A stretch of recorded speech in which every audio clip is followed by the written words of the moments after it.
की सर्वप्रथम क्षमा मागतो की मी तुमच्या सोबत बसणार होतो सकाळी 9 वाजेपासून, पण काही तब्येत बरोबर नाही होते, खूप सारे व्हॉमिटिंग्स होत होते, तर मला जमलं नाही. पण सर्वप्रथम मी माझ्या टीमच्या सर्व सदस्यांना, विशेषतः असरार भाईंना, अमर भाईंना आणि कृती समितीचे सर्व सदस्य यांना धन्यवाद देतो की खूप रात्री उशिरापर्यंत हे स्टेज लागण्याचं काम सुरू होतं. रात्री 2-2:30 वाजता मला मेसेज आलं होतं की इथे गाद्या पाहिजे बसण्यासाठी, खूप म्हातारे लोक आहेत. 2000 थीम आहे की जे हे लोक करणारे आहे, जे कृती समिती असू द्या किंवा माझ्या टीमचे सदस्य असू द्या, त्यांचा काहीही स्वतःचा स्वार्थ नाही आहे याच्यामध्ये. ते एक माणुसकीच्या दृष्टीने हे सगळं करत आहे. मागच्या 1.5 वर्षापासून जे लढाई आपण सुरू केली होती ते इथपर्यंत आलेली आहे. हे जेव्हा मी असरार भाईने मला हे पोस्टर पाठवले होते, 48 आपल्यापैकी जे लोक होते जे आज आपल्यामध्ये नाही आहे, तेही कोणाचे वडील असेल, कुणाचा नवरा असेल, बायको असेल, कुणाचा मुलगा असेल, मित्र असेल. आपण बघितलं असेल की काल पूर्ण दिवस टेलिव्हिजनवर एकच बातमी चालू होती. एका फिल्म ऍक्टर सैफ अली खानला काही इंजुरी झाली होती, तर दिवसभर राष्ट्रीय मीडिया असू द्या, नॅशनल मीडिया किंवा आपले मराठी चॅनल्स असू द्या, सगळ्यांची हेडलाईन्स एकच होती की सैफ अली खान गंभीर जखमी झाला. तो गंभीर झाला तर नॅशनल न्यूज होते आणि आमचे इतके सारे लोक मेले, त्याची दखल घेण्यासाठी कोणी तयार नाही आहे. त्यांच्या बाबतीत बोलण्यासाठी कोणी तयार नाही आहे. यांना श्रद्धांजली वाहण्यासाठी कोणी नाही आहे. काय अडचणीमध्ये त्यांचा मृत्यू झाला असेल. अनेक लोकांना मी ओळखतो, माझ्याकडे यायचं, काय मुलींचं लग्न करायचं आहे, हार्टचं ऑपरेशन करायचं आहे, मला घर बांधण्यासाठी पैसे जमा केले होते, इकट्ठा केले होते. कोण यांचे वाली आहे? आणि काय फक्त आकडे वाढवण्यासाठी हे सगळं केलेले आहे? मला माहित आहे, जेव्हा हे आंदोलन सुरू केलं होतं, पहिला आकडा आला होता 14 लोक गेलेले आहे. 14चा 20, 20च्या 25, 25च्या 50 पर्यंत पण आलेले आहे. कोण आहे जबाबदार? कोणीतरी याची जबाबदारी घ्यायला पाहिजे. खऱ्या अर्थाने सांगायचे असेल तर हे मृत्यू जे आहे हे नॅचरल डेथ नाही आहे. असंच ते मेले, हे नॅचरल डेथ नाही आहे. न्याय असला असता तर या औरंगाबाद जिल्ह्याच्या जिल्हाधिकारी असू द्या, पोलीस कमिशनर असू द्या, डीडीआर असू द्या, त्यांच्यावर हत्याचा गुन्हा नोंदवायला पाहिजे होता. या सगळ्यांच्या मृत्यूसाठी हत्याचा गुन्हा त्यांच्यावर नोंदवायला पाहिजे होता. सैफ अली खान आणि याच्यामध्ये फरक इतकाच आहे, तो खूप मोठा माणूस आहे, हे सगळे गरीब लोक आहे.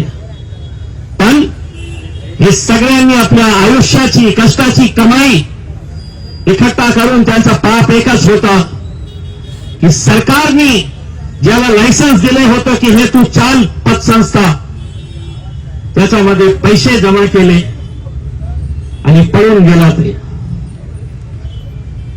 आज इतके महिने उलटून सुद्धा ठीक आहे, काही लोकांना पैसे मिळण्यास सुरुवात झालेली आहे.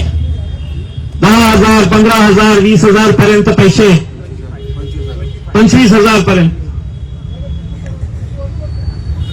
आज अगर या कलेक्टर साहेबांनी, पोलीस कमिशनर साहेबांनी, डीडीआरनी, काळे साहेबांनी, संभाजी काकडे साहेब, संभाजी पवार, हे सगळ्या अधिकाऱ्यांनी आपल्या मनावर घेतलं असते तर जे कोट्यवधी रुपयांची प्रॉपर्टी लिलावासाठी आणण्यात आलेली आहे ते विकून ते पैसे तुम्हाला मिळाले असते.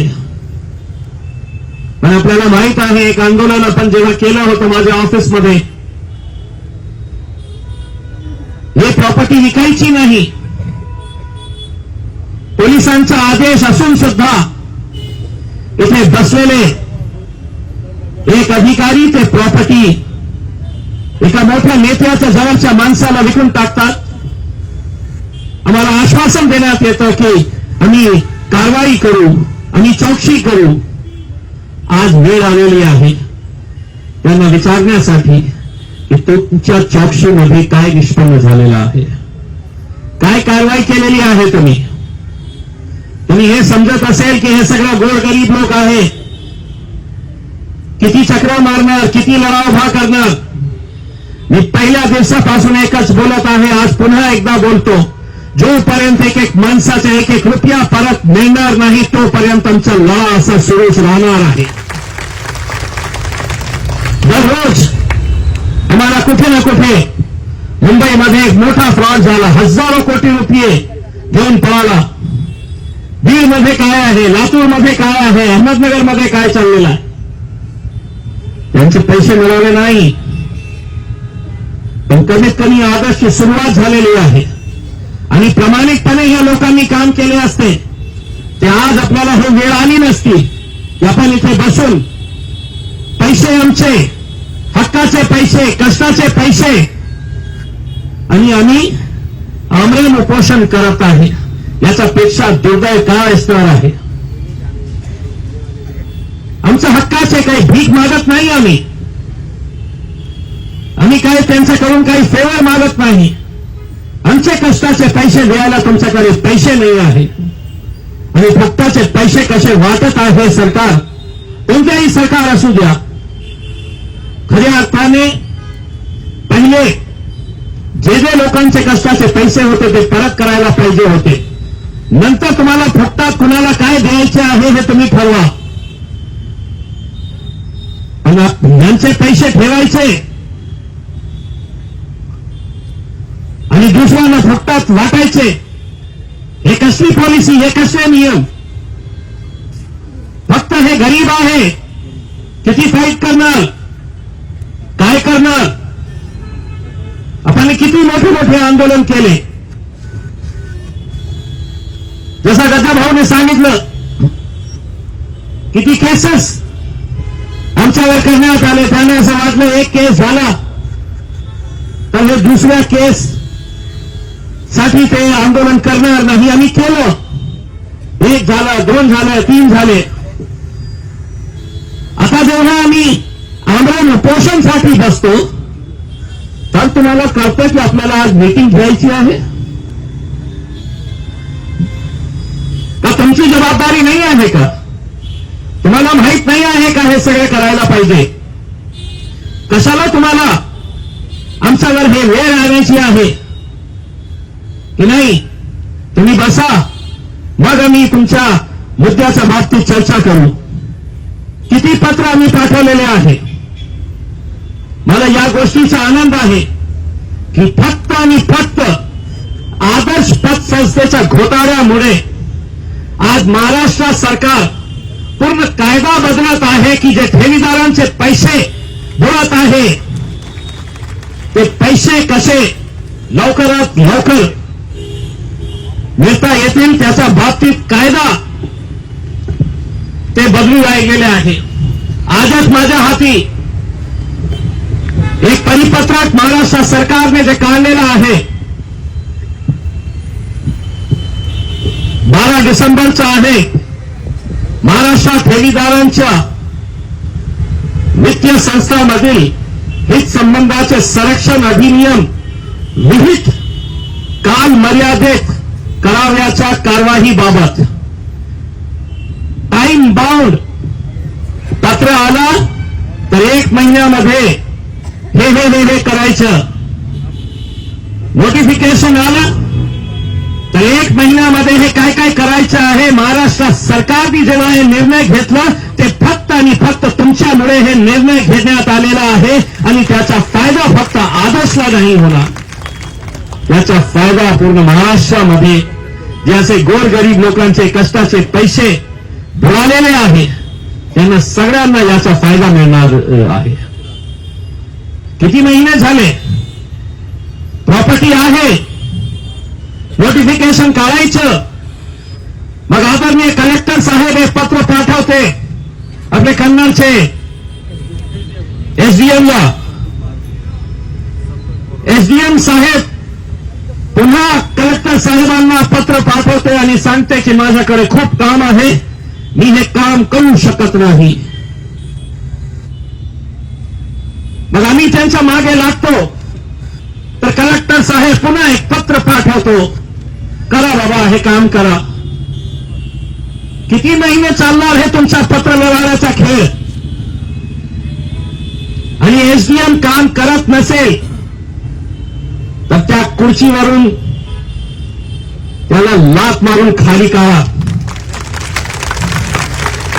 कलेक्टरचा आदेश नाही. आणि कलेक्टर साहेब तुमच्यामध्ये इतकी ताकद नाही आहे का? तुमच्यामध्ये कायद्याप्रमाणे त्याच्यावर ऍक्शन घेण्याची ताकद नाही आहे का? की आम्हाला हे सांगण्याची वेळ येतं. आता सरकारने हे नियम केलेला आहे. याच परिपत्रकामध्ये सरकारने सांगितलेलं आहे जे अधिकारी काम करण्यात चुकवत असेल तर त्याच्यावर कडक कारवाई करा हे परिपत्रकामध्ये आलेलं आहे.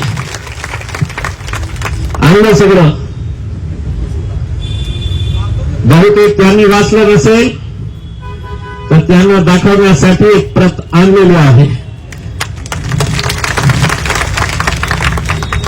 12 तारखेचा आहे.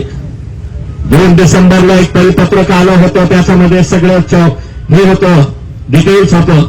त्याच्यानंतर 12 डिसेंबरला हे परिपत्रक आलेलं आहे. आता परिपत्रक म्हणजे सरकारचा आदेश असतो आणि त्याचं पालन करणं सगळं जिल्हाधिकाऱ्यांच्या जबाबदारी असते. आता परिपत्रक तर आलेलं आहे, त्याच्यावर त्यांनी काय काम केलेलं आहे, काय प्रोग्रेस झालेला आहे. आता जसा आमची बहीणनी सांगितलं की आज तुम्ही मीटिंग घेत आहे, त्याचा निकाल काय असणार, तुम्ही किती दिवस अहवाल देणार. आज आपण एकट्टा इथे झालेलो आहोत तर त्यांना स्पष्टपणे विचारायचं आहे. आता दिवस सांगा.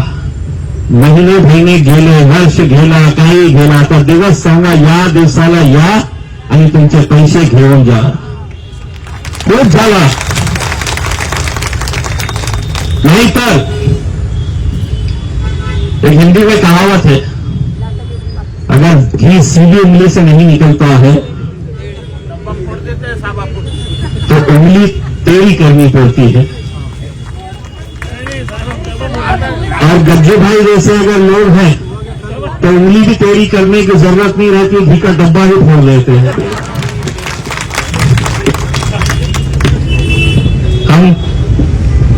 मुझे बताया गया है कि अभी 3 बजे अधिकारियों के साथ ये बैठक करने वाले हैं.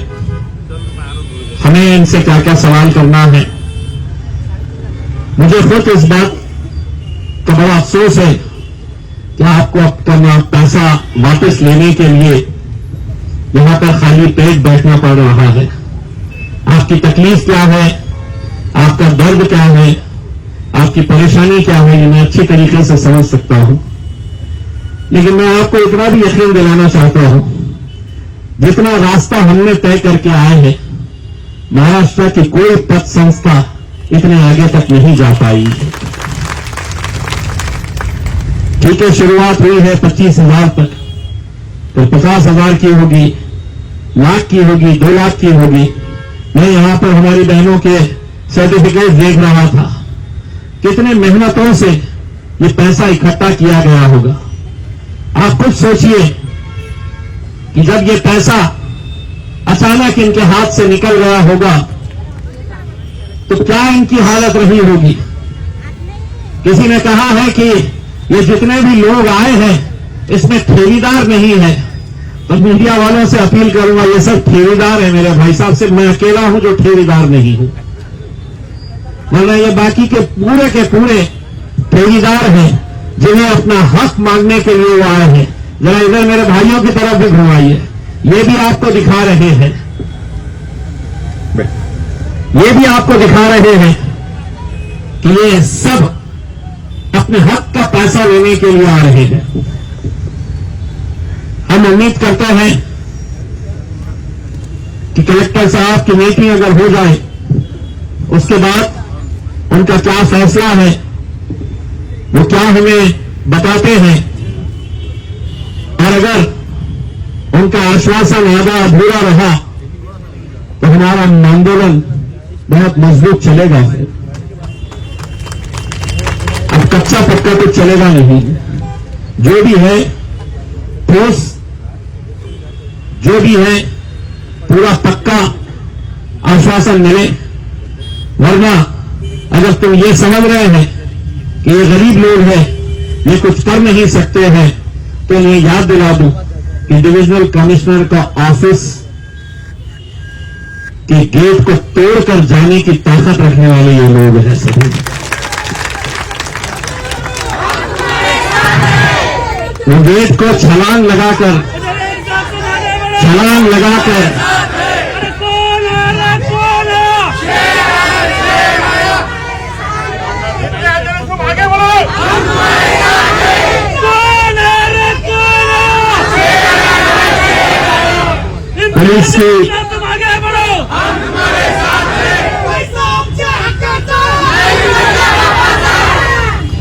पुलिस की लाठियां, अरे कौन म्हणता देत नाही,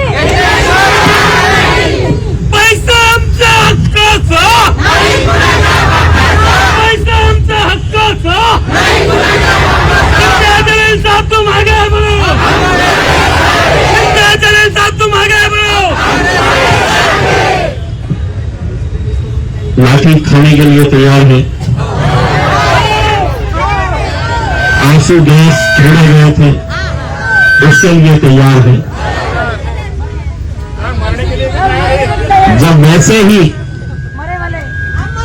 अगर तस्वीरें ऐसी बढ़ती जा रही है तो खामोशी से मरने में कोई मतलब नहीं है।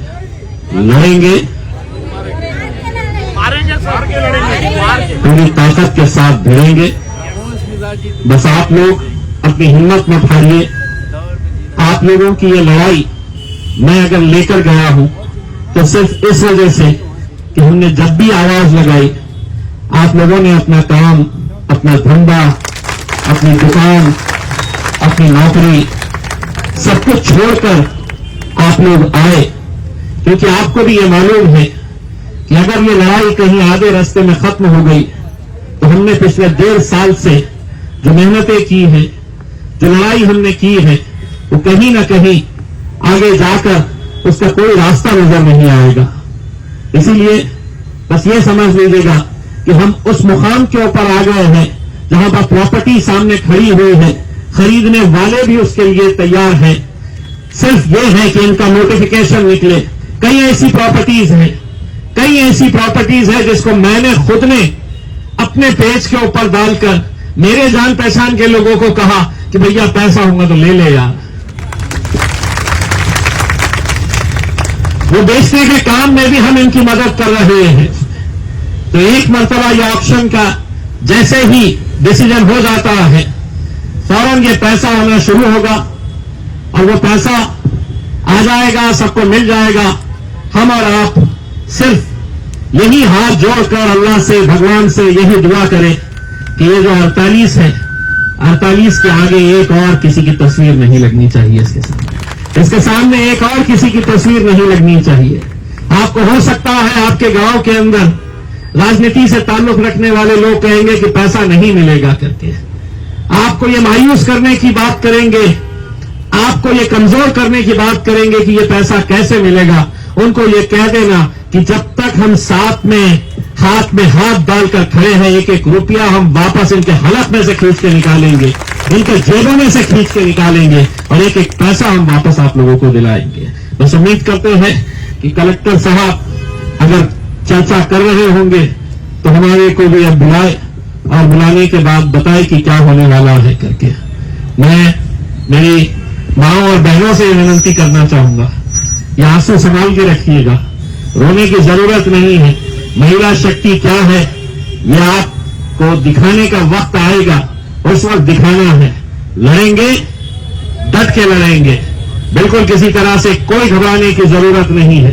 इम्तियाज जलील आमदार था या नहीं था, इम्तियाज जलील खासदार था, आज नहीं है, लेकिन जितनी ताकत के साथ जब खासदार था तब लड़ता था, उतनी ही ताकत के साथ अब खासदार नहीं भी हो तो लड़ूंगा मैं आपके साथ।